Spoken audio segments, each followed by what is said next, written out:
É muita porta aqui, ó. Tem muita porta. Que arretado! Que beleza! Você chegou e já botaram a polícia de lá, tá vendo? É suspeito! Tudo bom? Tudo bem? Vamos dar, rapaz. Vamos.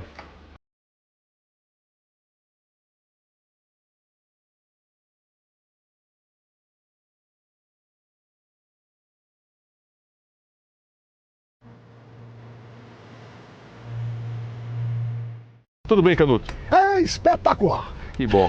Eu vou te começar fazendo uma pergunta que eu me fiz quando eu saí da televisão. Você tem ideia de quantas reportagens você fez na vida? Rapaz, acho que vou recorrer ao IBGE, Instituto de Estatística, viu? Mas eu, olha, com 61 anos de profissão, eu acredito que fiz mais reportagem que Pelé fez de gol. Será? Acho que você fez muito mais que isso. Bem mais de mil, mais de mil, né? Eu vou fazer primeiro a minha. Certo. Eu tenho 34 anos de jornalismo.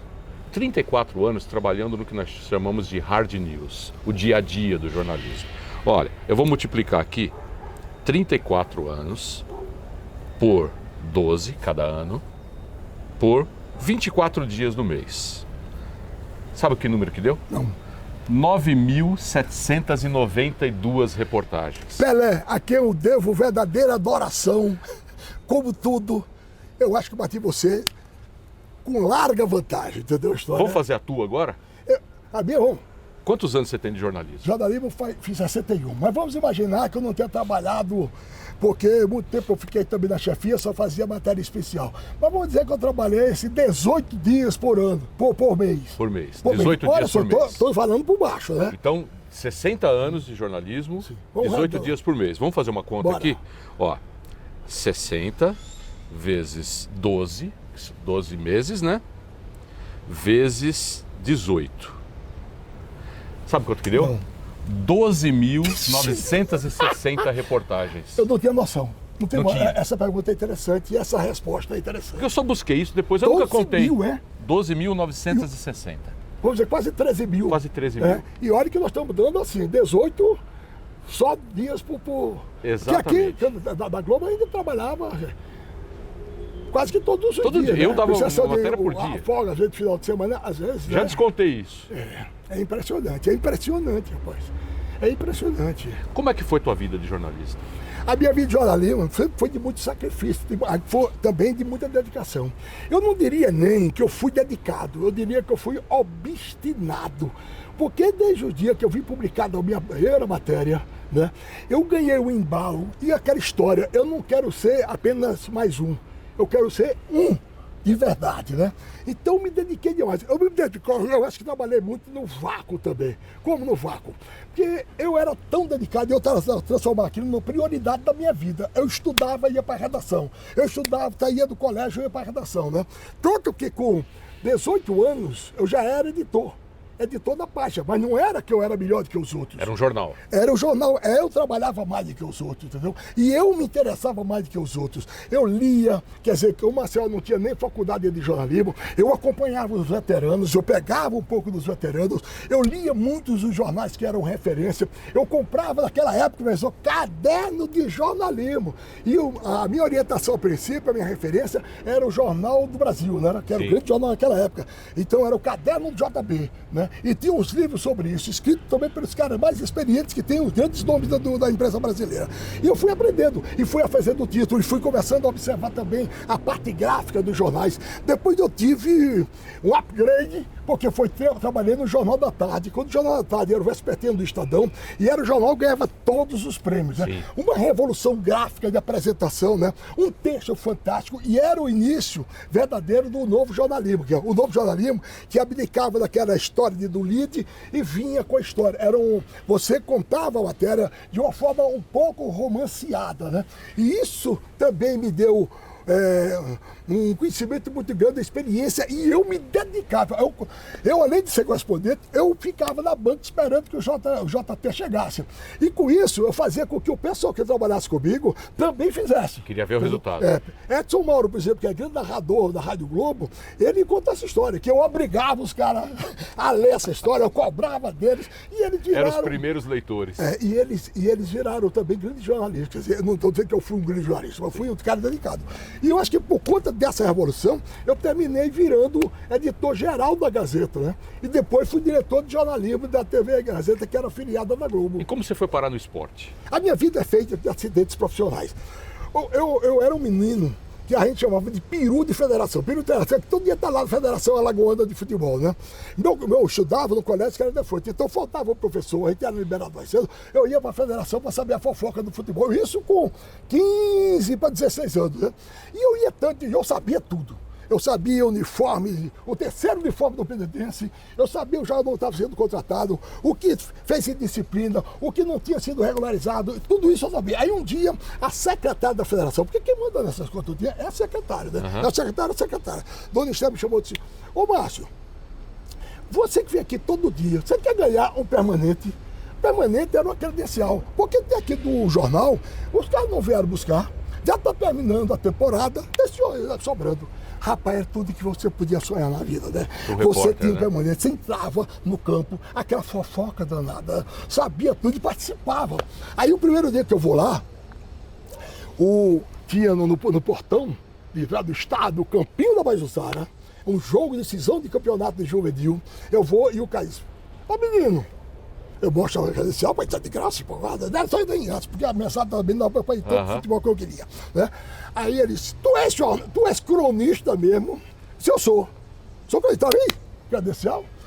Aí, tá certo, mas isso me fez muito mal. Assim, eu digo: rapaz, eu não sou, eu tô mentindo. Aí o que fiz eu? Voltei, fui na esquina, na mercearia, que a gente chama lá de venda, comprei um caderno, peguei uma caneta, tomei nota de jogo, como é que foi. E na segunda-feira eu estava no jornal mostrando a minha resenha. Publicou. Aí o jornal publicou, você comemorar, né? Saiu, rapaz, saiu. Aí eu daqui a pouco, em vez de fazer uma nota, eu comecei a fazer uma página. Aí eu cheguei e disse: rapaz, me ajude, né?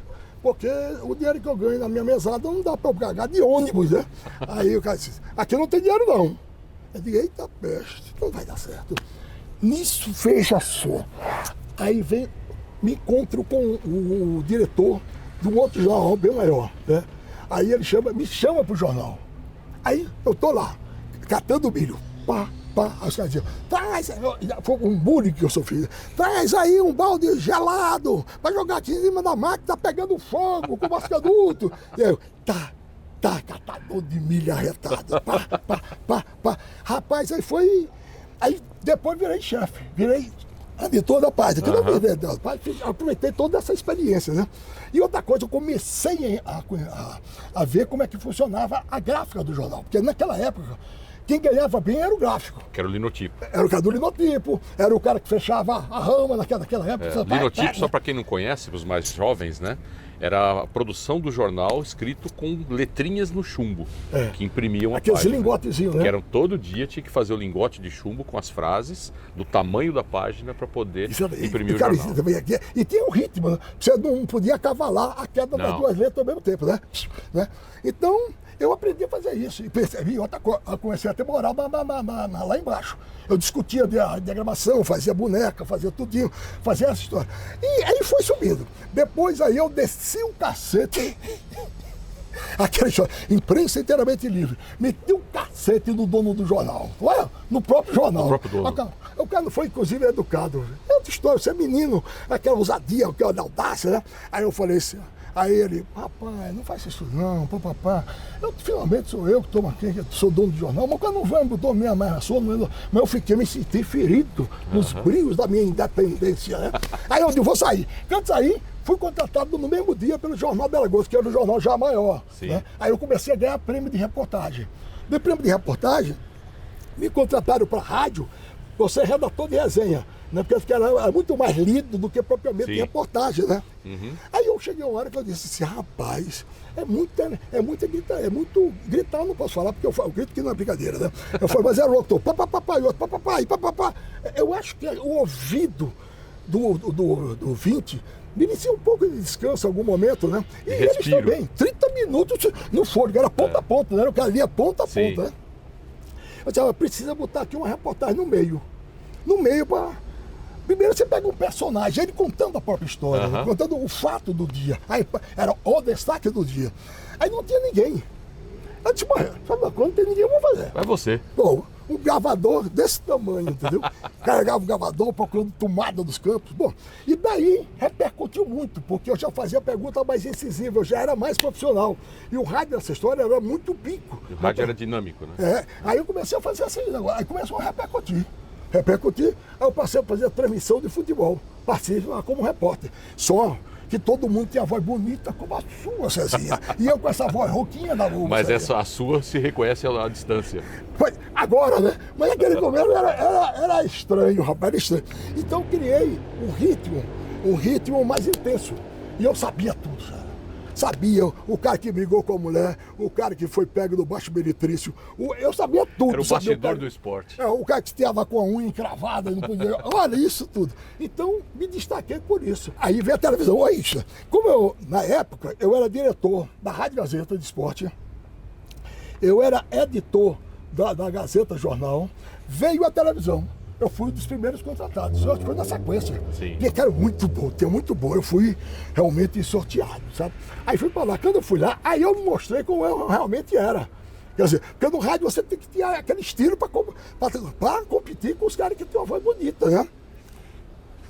E na televisão, aí eu me dei bem, porque eu era safadinho. No rádio, na televisão, era você mesmo. Eu mesmo. E eu fazia uma coisa louca, eu fazia um encaixe da novela para o Jornal Nacional. O Jornal Nacional era ao vivo, né? Sim. A novela chegava quase em cima da exibição. Então, às vezes, nem para a programação tirar o tempo dela. Então, eu entrava no ar sem saber quanto tempo ia falar. Eu dizia, hoje você vai falar 3 minutos. Aí eu falava 50 segundos. Hoje você vai falar 1 minuto. Aí eu falava 15. Olha só. Aí você vê o seguinte, como é a junção, né, do jornal na apuração da matéria e do rádio no improviso. Sim. E o cara fazia o seguinte... Ele fazia assim, eu sabia que tinha 15 segundos para encerrar o assunto. Então tu faz um treinamento que não tem brincadeira. Você sabe que eu aprendi isso com o rádio? Quando eu entrei na televisão, falaram para o César, você vai fazer 2 minutos de vivo. Eu entregava cravado, 2 minutos. Porque o rádio me dava esse tempo, esse time. O time é fundamental. Eu acho que em todo lugar, a televisão também, o time é fundamental, não é isso? Sim. A hora de você saber o tempo que tem, né? Eu fiz comecei a fazer no final já da minha história aqui, né? Em vez de fazer VT, eu fazia os ao vivo. E eu articulava o ao vivo, né? Do jeito que o Bonier até uma vez disse, Canuto, tu faz VT ao vivo, né? Aí eu disse, rapaz, se brincar mesmo. Né? Aí dizia 3 minutos eu também. Ó. Abria, contava a história e encerrava. 5 minutos. Né? E assim foi essa vida. Então na televisão, eu me lembro assim, uma vez eu ia ter um jogo da Crônica Esportiva de Alagoas contra os astros da TV Globo, não tinha isso? Aqueles caras famosos da novela e jogar, né? E eu não tinha chuteiro, porque eu calço 47, 48, né? 47 se o bico for largo e 48 se for o bico for fino. Aí eu não tive dúvida. Olha, antes do Jornal Nacional, aí eu botei os 2 pés em cima da bancada. Disse, gente, eu tô com problema, uma dificuldade de jogar, eu não tenho chuteiro, veja meu pé. Aí, rapaz, com uma semana eu tinha 3 pares de chuteira. Os caras mandaram buscar do Rio de Janeiro, né? Tinha umas coisas assim. Você vê, eu fui entrevistar o presidente da Federação Alagoana e ele estava precisando tomar atitude e ele não tomava. Aí as coisas doidas. Hoje eu estava até preso. Aí eu peguei o braço e disse, pô, você, baixinho, tem que entender que nesse momento de crise você tem que ter... Aí, pá, tem que ter pulso firme, rapaz, tem que ser forte. Eu tomei um susto, ele era maguinho, quase voou. Olha, aí começou a ter essa história, né? E eu comecei a fazer isso. E o engraçado também, né, como é que eu fiz a primeira reportagem? Porque até então eu fazia no estúdio. Né? Sim, Aí chega um dia que ligam lá para a TV Gazeta. Diz assim, a gente precisa de uma matéria sobre Brasil e Irlanda. Era um treino preparativo para a Copa do Mundo. Né? Aí diz, precisamos daí. E não tinha ninguém. Veja como as coisas são diretas, sabe? Não tinha ninguém. Para contar. Para contar a história. Então tem que ser eu. Nunca ninguém me ensinou nada a pegar microfone, isso. Mas a gente que não tem interesse, a gente acompanha muito, começa a filtrar as coisas. Né? Aí eu fui e fiz a matéria. Entendeu? Cheio de Paraguai. Por quê? Porque eu era bom de legenda. Legenda é aquele que vem embaixo das fotos. Né? Hoje o cara bota só e identifica. Né? Naquela época eu usava coisa, certo? Então o que ocorre? Eu fiz, me lembro que era o cara pintando assim, o cara, a trave, né? A meta. Eu dizia, a seleção brasileira com seu ataque poderoso poderá pintar o 7. Era o cara pintando. Né? Você aproveitava o cenário. Isso, aproveitava e dava um tipo. Em vez de fazer a legenda simplesmente, ele estava pintando o estádio, eu fazia uma bolsa. Era a inauguração do sistema de oxigênio. Que era para recuperar o jogador. Seleção brasileira aqui jogará com todo o gás. Entendeu? Eu sei que essa história. Aí eu mandei. Eu editei, fiz tudo. Né? Produzi tudo, mandei pro Rio. Aí eu disse, será que eu vou aproveitar? Passa o mês a minha, ela encerra o Globo Esporte. Para aumentar o meu aspecto, minha comemoração, ela vai pro Jornal Nacional do jeito que eu produzi. Do mesmo jeito. Sem nada. E numa época que não se repetia a matéria. Eu acho que é um caso único, talvez seja exagero. Mas eu acho que não tem 10 casos da TV Globo desse caso. Eu quero dizer, repetir a matéria do jeito que ela foi. Me lembro que encontrei com o Cibalista, que era o diretor do Jornal Nacional, anos depois, ele dizia o texto. Ele dizia o texto, de tão meio revolucionário que era para a época. Né? Marcou. Então, e a minha sorte, Zé, é que eu comecei em Maceió. Por que em Maceió? Quando o cara viu, era um produto pronto. Né? Eu quero ou não quero. Jogando fora ou aproveito, né? Aí, porque se eu chego do Rio, São Paulo, ou esses lugares assim, né? E quero fazer um teste. Aí aparece um cara grande, bigodudo, rouco, careca, né? Pô, nunca dá nem nenhuma chance para fazer um teste, não é isso? E no fim aconteceu isso. E eu digo sempre, o cara pode dizer, Deus está muito presente na minha vida. Com certeza. Tudo que aconteceu não é mero acidente. Você saiu do esporte e foi trabalhar com jornalismo comunitário. Como que foi essa mudança? Rapaz, essa mudança foi outra coisa inacreditável. Porque de bom senso, com sensatez, eu não teria vindo para São Paulo. Por quê? Eu tinha já 53 anos de idade, eu era diretor de jornalismo da TV Gazeta, eu acho que ainda era diretor de esporte da rádio, né? 30 anos de empresa, quer dizer, a vida é resolvida. Com casa, tudo, família, tudo estabelecido, tudo organizado em Maceió. Aí você muda tudinho para fazer lixo, córrego cheio, né? Esses problemas de comunidade. Mas foi uma benção. No começo eu chorava todo dia. Porque via aquilo. Primeiro por o seguinte, eu estranhar, né? Eu sou de uma família de 9 irmãos, de repente você está sozinho, num flat, né? Essa história. E depois o seguinte, realmente, tinha dias que eu não ia para casa descansar. Eu ia para o cinema, eu ia passear, para tirar da cabeça o drama das pessoas. Sim. Eu chorei muitas vezes, entendeu? Muita vez. E às vezes eu ficava realmente impactado com soluções que poderiam ser tão fáceis e que eram tão de difícil acesso a essa comunidade. Né? Então, se é uma coisa que eu tenho orgulho, eu ter participado, utilizando todo o poderio, todo o recurso da TV Globo, de ter ajudado muita gente. Fizeram, a vez dessa pesquisa, por 3 anos, uns 20 e pouco eu passei fazendo isso. Desses 3 anos escolhidos aleatoriamente, a gente tem ajudado de forma direta ou indireta 4 milhões de pessoas. 4 milhões. O dobro quase do estado de Alagoas, minha terra. E qual que era a sensação quando você via que aquela reportagem ajudou a resolver um problema que afetava tanta gente? César, é uma alegria muito grande. Mas o jornalismo diário tem essa história, né? A alegria de hoje, ela não é compatível com amanhã, não. Amanhã tu vai começar tudo de novo, vai matar o leão de novo, amanhã né? tem outra história Amanhã tem outra história para contar, tem outra luta para você desempenhar. Então, essa história é muito engraçada. Mas a gente passou por momentos realmente extraordinários. Algumas façanhas, eu acho até, de conquista do povo junto com a gente, inacreditáveis. Por exemplo, eu me recordo do viaduto ligando Jaraguá a Pirituba, né? O bairro parava de 4 em 4 minutos, porque o trem passava, então era atropelamento, morte, e depois parava. Jaraguá não se desenvolvia, que era quase que uma ilha à parte. Aí passou 5 anos brigando até que a prefeitura fez o viaduto. O viaduto ligou os 2 bairros sem nenhuma espera, sem nenhuma demora. O que acontece? Desenvolveu completamente Jaraguá. Com 6 meses era outro. Jaraguá já tinha supermercado, que não tinha. Passou a ter agência mesmo de banco, que tinha PA, que chama ponto de posto de atendimento. A casa que valia 8 já está valendo 130, entendeu? Então, teve colégio. Então, isso muda e isso dá muita alegria. Eu vou participar dos programas aí de auditório, às vezes vou lá tirar foto com o pessoal. Cara, muita gente vai e lembra. Olha, você esteve perto da minha casa. Você resolveu aquele negócio. Rapaz, aquela praça que você resolveu. Como é que os caras voltaram a esculhambar de novo? E assim, muita gente me faz uma pergunta e eu tenho dificuldade de responder, mas vou ter que te fazer também. Diga. Qual foi a história que mais te marcou? Rapaz, é tanta história. Eu tenho dificuldade de responder isso. Eu tento muito. Eu vou contar um fato curioso, né? Que marcou, porque eu não vou lembrar assim de estalo. Mas tem o meu início da transmissão esportiva, eu em externa no campo. Eu estreiei em Arapiraca, um jogo Asa e CSA. E o povo do interior, hoje já melhorou. Tinha aquela história de que é da capital, é contra o interior, não era isso? Então ele estava num praticado, tipo um pequeno palanque, né? Sim. E o povo queria derrubar a gente. Essa minha estreia. Você é da capital, porque não dá. E era o jogo CSA e Asa, era um jogo importante. Foi pouco? Bom, aí eu estou trabalhando, a gente trabalhava com SSB, esse tipo de transmissão, sim, parece um rádio amador, né?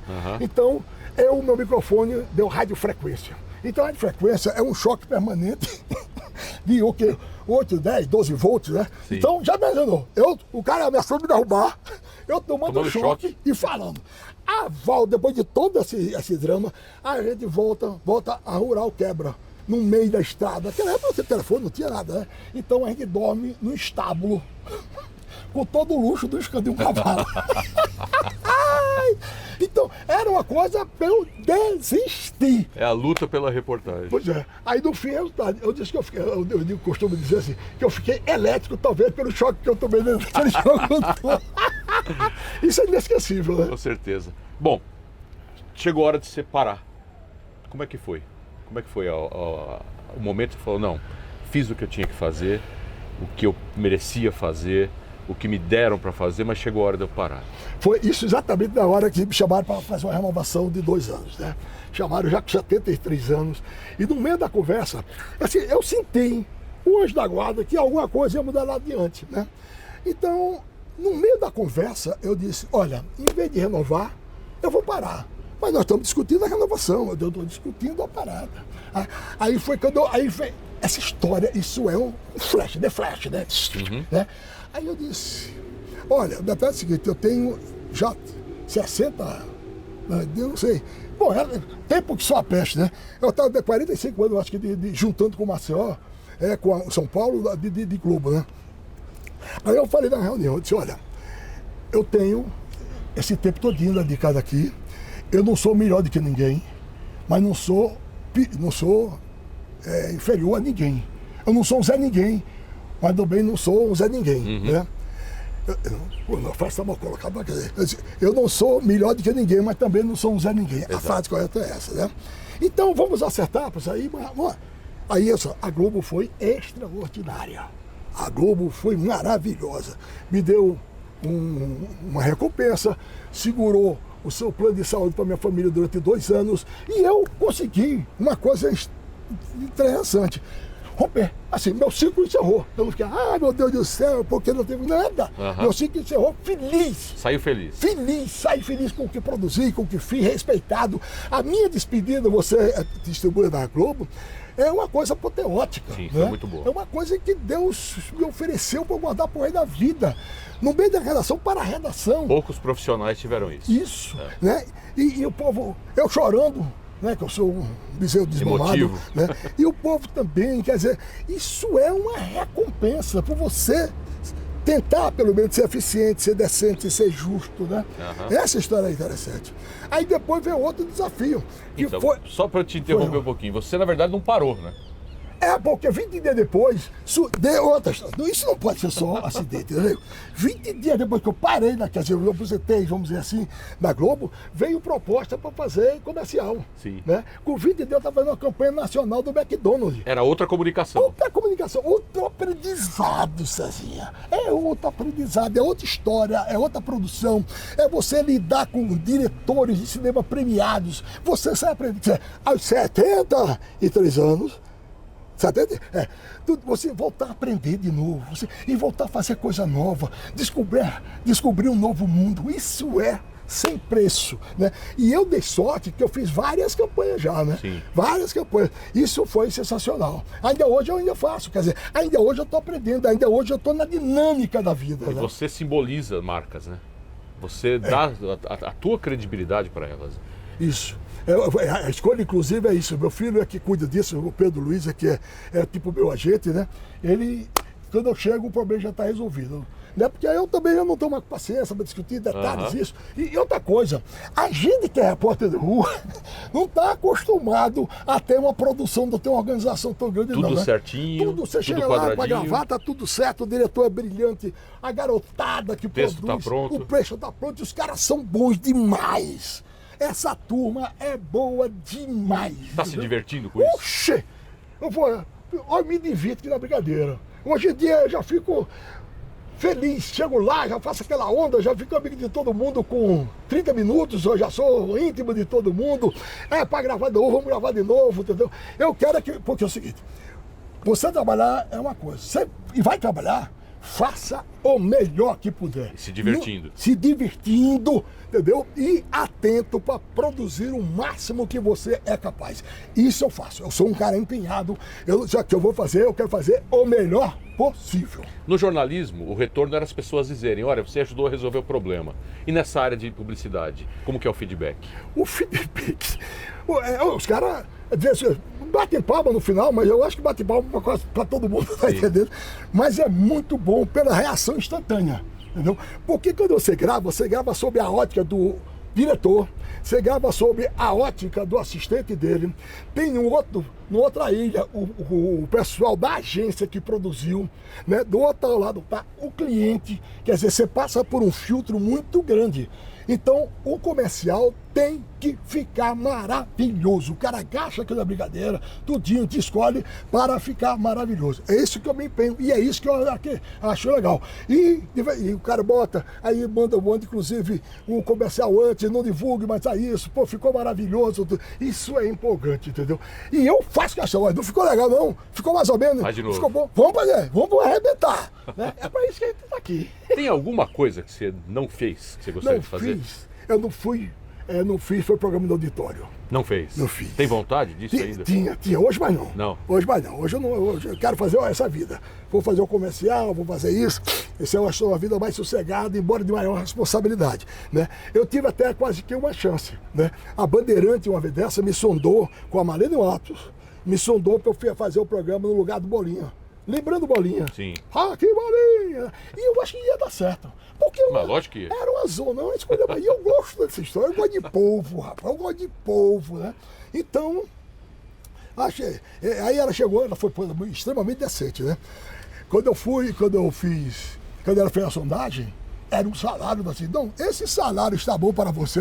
Minha Nossa Senhora, era um pinote, aí você vê a diferença do jornalismo para o entretenimento. Também naquela época, hoje ainda é assim, né? Você participa de merchandising, participa de tudo, né? Aí depois, 15 dias depois, ela ligou, dizendo que não tinha dado certo na Bandeirante, tudinho, mas que agradecia, papai, que ela até não esqueceria de mim. Isso também já faz tempo. Eu esqueci de fazer justiça a questão da Record também, né? Sim, você foi fazer esporte. Exatamente. Né? Quando cheguei a fazer, aí o pessoal me chamou para fazer esporte, né? Quando a Record voltou a fazer transmissão de esporte, né? E para mim também passei por um problema assim, de juízo, né? De 45 anos de Globo, de repente eu estou pegando o microfone da grande concorrente dele, né? Eu me preparei. Entendeu? Me preparei por o seguinte, você voltava para a torcida é maravilhoso, eu amo estar no meio daquela confusão. Agora, ao mesmo tempo, você tem que ter cuidado, né? Claro. Né? Basta para dar uma confusão danada. E depois de 45 anos segurando o microfone da Globo, porque eu consigo dar Record. Então, me preparei até psicologicamente. Quando eu cheguei lá, foi uma festa. Parecia eu trabalhar lá há 10 anos, entende? Então, quando eu peguei o microfone, no primeiro dia, fiz logo um teste, eu acho, né? Que mandaram fazer 7 links para 7 estados diferentes, com 7 assuntos diferentes. Né? Nossa. Quer dizer, a essência era o mesmo, era o Campeonato Paulista. Mas não vou falar para Florianópolis sobre São Paulo, sobre Corinthians, sobre Santos, sobre esses times, né? Sobre São Paulo. Não, eu vou ter que dar um toquezinho de lá. Né? Então, você, entre um e outro, 2, 3 minutos é tudo diferente. Você tem que ter alguma coisa que desse sabor local. Eu fiz no final, parecia que eu era amigo do pessoal há muito tempo, estava lá, e a Record foi outro período maravilhoso. Eu trabalhei e o pessoal me fez 2 homenagens, com 2 meses que eu estava lá. Nossa. E homenagem não, é por amizade, entendeu? Por amizade, era até uma placa. E admiração. E eu acho que a gente é o seguinte, César, como você, a gente tem facilidade de fazer amizade, de fazer companheiro, né? De estar solidário, de estar junto, né? Tamo junto. Fazer as pessoas acreditarem na Isso, entendeu? E essa coisa é muito boa. Trabalhamos quase 20 anos juntos. Foi um prazer trabalhar com você mesmo. Você não tem também. ideia de quanto eu gostava lá do teu trabalho. Você é também, demais! sempre me incentivando lá. Então eu quero te agradecer agora por essa entrevista para o nosso canal. Mas eu bebi também nessa fonte de sabedoria, viu? Que isso. É verdade. Você é um senhor repórter, né, César? Obrigado. Meu amigo César Galvão, repórter de outra dimensão. Vou te dar uma última notícia. Diga. No começo da reportagem a gente falou que você tinha feito mais ou menos 13 mil reportagens. Que loucura, né? Só que agora são 13.001 com essa aqui. 13.001 utilidades, é isso? Obrigado. Muito obrigado. Valeu, meu filho! Tchau, gente!